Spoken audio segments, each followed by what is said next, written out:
here at one of my favorite places, the 5-star boutique hotel organic rooftop vegetable garden. And as you can see, we've got a wonderful variety of vegetables and herbs growing. One of my dear favorites are the tomatoes. We have a proliferation of tomato plants at this time of year, and we love to have so many varieties available to us. Heirloom tomatoes give you all colors and shapes and sizes. There are purple ones, pink ones, green and red striped ones. I know it sounds a bit far-fetched, but they really are, and we're going to show you some of those later.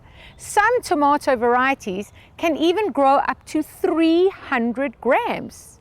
Come with me and I'll show you what they look like.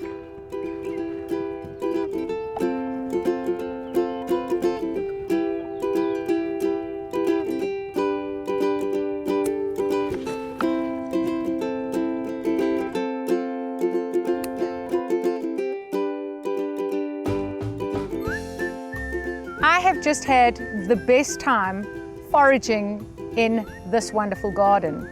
I've collected an abundance of wonderful, different colors, different shapes of heirloom tomatoes, and I just want to show you as many as I possibly can while we're here.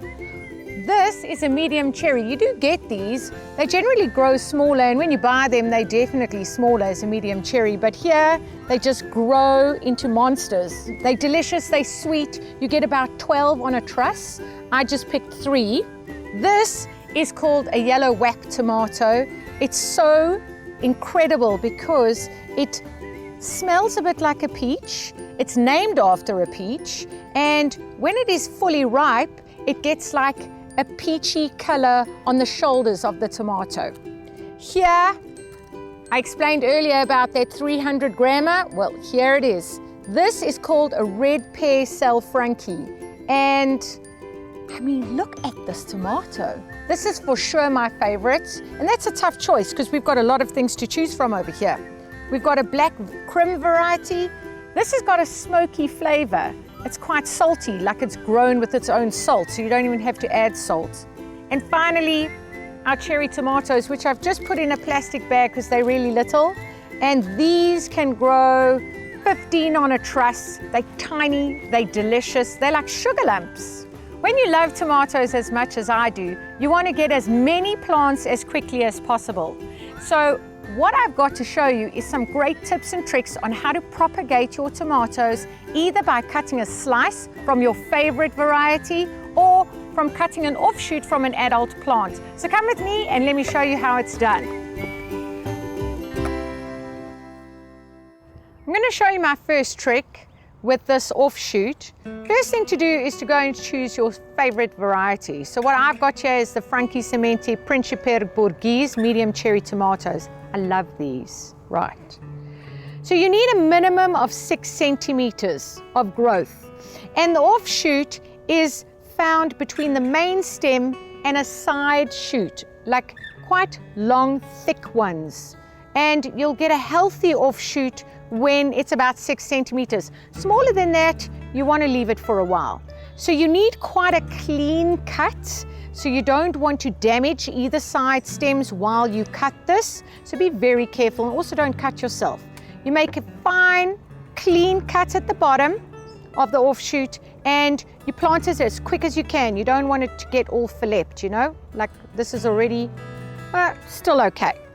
So what we have here is a sandwich bag, just a normal sandwich bag with a very secure seal.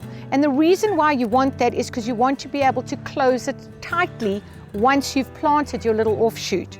I've already got one filled here with 2 handfuls of homemade compost. You pop the shoot in, push it right down into the soil. Take your bottle with your bottle top waterer. We're going to seal it shut. When you seal the bag over here, it becomes like a little greenhouse, and it keeps the moisture in the bag, which encourages the growth. The beauty about this is you can put it in a garden shed, you can put it on your dining room table, provided it gets that 5 to 6 hours of sunlight a day. Every day you're going to need to water this, so please don't forget. And the way you do that, just 5 spritz of water, just like that. And I brought you a potted up one to show you that it actually does work, and one that I've kept in a bag for quite some time. Look at that. Wow, that's quite a root system going over there. But I just wanted to prove to you that this really does work. And I planted this one out approximately 3 weeks after I had started it off in the sandwich bag. And this is 4 weeks growth from there. You would never get a tomato plant this size in 7 weeks if you had planted it from seed. Another trick I have to show you, which I must say I didn't believe myself until I did it, is to propagate a whole lot of seedlings from a slice of tomato. And what you do, cut off the end. See all of those seeds there? That's what you want. So you're going to cut 1 centimeter slice.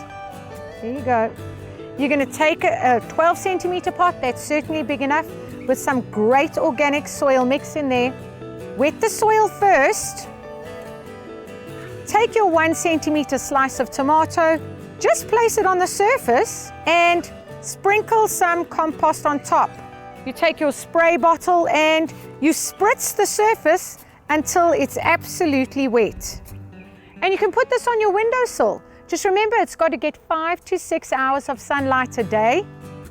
You've got to spritz it every single day with water to keep the soil moist. That's really important. And in 2 weeks' time, you'll start to see your seedlings will germinate and you'll get these tiny little green stalks.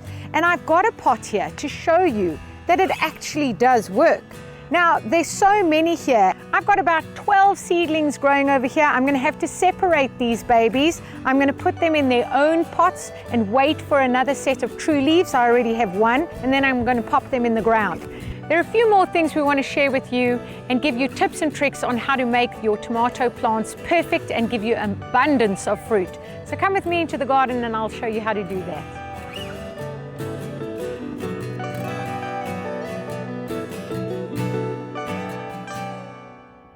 Once you've got all those seedlings going, you want to put them into the perfect growing environment so you get big, gorgeous plants and obviously a whole lot of fruit.